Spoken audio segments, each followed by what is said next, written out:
If you made the choice of having children, then you should be responsible for those children. So JC says most couples are still stuck in an unhappy marriage and they don't separate just because of the kids. If you guys are not happy in your marriage, but your family and your relationship is not, let's say, a toxic one. You aren't constantly fighting. There isn't an abusive situation. Like, you guys can maintain the family, even for the kids' sake.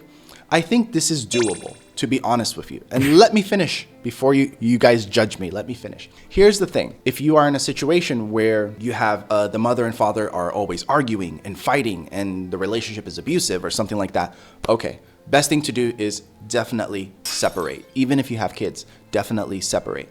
Because you being together is not helping the kids at all. But if you can have a manageable relationship, not a romantic one, but just as a family, as a mother and father with your kids, if you can have a manageable relationship until your kids are old enough to understand what is happening and that you guys are gradually separating, I think that's okay. Because when the kids are very, very young and they witness their parents separating and then they have to choose between the mother and the father or something like this can be very, very, very traumatic.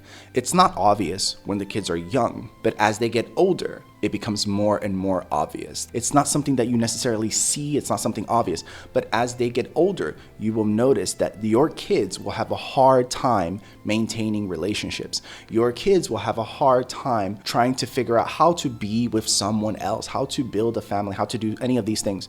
It just doesn't work. And part of the reason why is because they witness their mother and father either fighting and arguing, etc., at a very young age, or totally separating at a very young age, which gives them this subconscious feeling of, well, I need to be on my own no matter what. And that's that. So yes, if you are a mother and a father that you guys can communicate at least well enough to take care of your kids as a family, I think that's amazing. Be responsible, do that. However, if the relationship is toxic and abusive, you must separate even if you have kids, because it's much worse.